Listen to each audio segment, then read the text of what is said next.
ಬೀದರ್ನಲ್ಲಿ ಗುತ್ತಿಗೆದಾರ ಸಚಿನ್ ಆತ್ಮಹತ್ಯೆ ಪ್ರಕರಣಕ್ಕೆ ಸಂಬಂಧಿಸಿದಂತೆ ಗೋವಿಂದ ಕಾರಜೋಳ ಮಾತನಾಡಿದ್ದಾರೆ. ಒಂದು ಕಡೆಯಲ್ಲಿ ಆಕ್ರೋಶ ವ್ಯಕ್ತಪಡಿಸುವಂತ ಕೆಲಸವನ್ನು ಕೂಡ ಅವರು ಮಾಡಿದ್ದಾರೆ. ಪ್ರಿಯಾಂಕ್ ಖರ್ಗೆ ಅವರೇ, ನೀವು ರಾಜೀನಾಮೆಯನ್ನು ನೀಡಿ, ನೈತಿಕ ಹೊಣೆ ಹೊತ್ತು ಸಿಎಂ ರಾಜೀನಾಮೆಯನ್ನು ಕೊಡಲಿ, ನಿಷ್ಪಕ್ಷಪಾತ ತನಿಖೆ ನಡೆಯಲಿ ಅಂತ ಹೇಳಿ ಗೋವಿಂದ ಕಾರಜೋಳ ಹೇಳಿದ್ದಾರೆ. ಬೆಂಗಳೂರಿನಲ್ಲಿ ಗೋವಿಂದ ಕಾರಜೋಳ ಈ ಹೇಳಿಕೆಯನ್ನು ಕೊಟ್ಟಿದ್ದಾರೆ. ಕಾಂಗ್ರೆಸ್ ನಾಯಕರಿಗೆ ನೆನಪು ಮಾಡಿಸ್ತೇನೆ, ಸಂತೋಷ್ ಪಾಟೀಲ್ ಆತ್ಮಹತ್ಯೆ ಮಾಡಿಕೊಂಡಾಗ ವಿನಾಕಾರಣ ಆರೋಪವನ್ನ ಮಾಡಿ ರಾಜೀನಾಮೆಯನ್ನು ಕೇಳಿದ್ರಿ.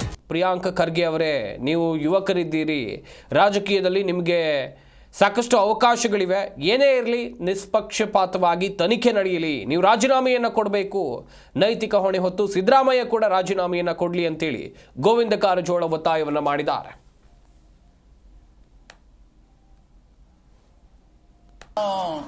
ಕಾಂಗ್ರೆಸ್ ನಾಯಕರಿಗೆ ಮುಖ್ಯಮಂತ್ರಿ ಸಿದ್ದರಾಮಯ್ಯನವರಿಗೆ ನೆನಪು ಮಾಡಿಕೊಡ್ಲಿಕ್ಕೆ ಬಯಸ್ತೇನೆ.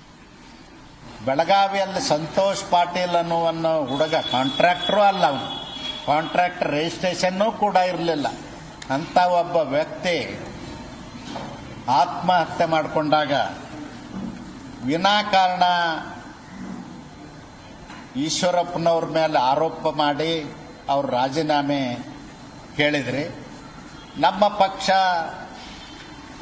ಪಾರದರ್ಶಕವಾಗಿ ತನಿಖೆ ಆಗಲಿ ಅನ್ನೋ ಕಾರಣಕ್ಕಾಗಿ ಈಶ್ವರಪ್ಪನವರು ರಾಜೀನಾಮೆಯನ್ನು ತಗೊಂಡ್ರು.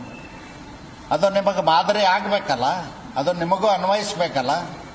ನಾನು ಹೇಳ್ತೀನಿ ಪ್ರಿಯಾಂಕಾ ಖರ್ಗೆ ಅವ್ರಿಗೆ, ಇನ್ನೂ ಯುವಕರಿದ್ದಾರೆ, ಬೇಕಾದಷ್ಟು ರಾಜಕೀಯ ಮಾಡಲಿಕ್ಕೆ ಸಾಕಷ್ಟು ಕಾಲಾವಧಿ ಇದೆ.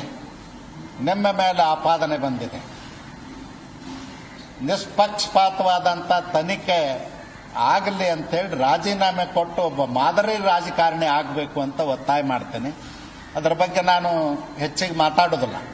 ಇವತ್ತು ನಮ್ಮ ರಾಜ್ಯ ಅಧ್ಯಕ್ಷರಾದ ವಿಜೇಂದ್ರ ಅವರು, ಪ್ರತಿಪಕ್ಷದ ನಾಯಕರಾದಂಥ ಚಲವಾದಿ ನಾರಾಯಣಸ್ವಾಮಿ ಅವರು, ಇನ್ನುಳಿದವರೆಲ್ಲರೂ ಸೇರಿ ಇವತ್ತು ಬೀದರ್ ಜಿಲ್ಲೆಗೆ ಸಚಿನ್ ಮನೆಗೆ ಭೇಟಿ ಕೊಡ್ತಾರೆ. ಸತ್ಯ ಶೋಧನಾ ಸಮಿತಿ ಮಾಡಿದ್ದಾರೆ ಅಧ್ಯಕ್ಷರು. ಆ ವರದಿ ಬರಲಿ. ಮತ್ತು ಈಗಾಗಲೇ ಪೊಲೀಸ್ ಇಲಾಖೆಯವರು ಕೇಸನ್ನು ದಾಖಲು ಮಾಡಿದ್ದಾರೆ. ನಿಷ್ಪಕ್ಷಪಾತವಾದಂಥ ತನಿಖೆ ಆಗಲಿ, ತನಿಖೆಗೆ ಅವಕಾಶ ಮಾಡಿಕೊಡ್ಲಿಕ್ಕೆ ಪ್ರಿಯಾಂಕಾ ಅವರು ರಾಜೀನಾಮೆ ಕೊಡಬೇಕು ಅಂತ ಒತ್ತಾಯ ಮಾಡ್ತಾನೆ. ಮತ್ತು ಈ ಸರ್ಕಾರ ಬಂದ ಮೇಲೆ ಸರ್ಕಾರಿ ಅಧಿಕಾರಿಗಳು, ಗುತ್ತಿಗೆದಾರರು ಇದೊಂದು ದುರಾಡಳಿತಕ್ಕೆ ಬೇಸತ್ತು ಅವರಿಗೆ ತೊಂದರೆ ಆದಾಗ ಪತ್ರಗಳನ್ನು ಬರೆದಿಟ್ಟು ಆತ್ಮಹತ್ಯೆ ಮಾಡಿಕೊಳ್ಳೋದು ಸರ್ವೇ ಸಾಮಾನ್ಯ ಆಗ್ಯದ. ಕಾಂಗ್ರೆಸ್ ನಾಯಕರಿಗೆ ಮುಖ್ಯಮಂತ್ರಿ ಸಿದ್ದರಾಮಯ್ಯನವರಿಗೆ ನೆನಪು ಮಾಡಿಕೊಡ್ಲಿಕ್ಕೆ ಬಯಸ್ತೇನೆ. ಬೆಳಗಾವಿಯಲ್ಲಿ ಸಂತೋಷ್ ಪಾಟೀಲ್ ಅನ್ನುವನ್ನ ಹುಡುಗ ಕಾಂಟ್ರಾಕ್ಟರು ಅಲ್ಲ, ಅವನು ಕಾಂಟ್ರಾಕ್ಟರ್ ರಿಜಿಸ್ಟ್ರೇಷನ್ನೂ ಕೂಡ ಇರಲಿಲ್ಲ. ಜಿ ಕನ್ನಡ ನ್ಯೂಸ್ ಈಗ ನಿಮ್ಮ ಮನೆಯಲ್ಲೇ ನೋಡಿ, ಎಲ್ಲ ಕೇಬಲ್ಗಳಲ್ಲಿ ಈಗ ಲಭ್ಯ.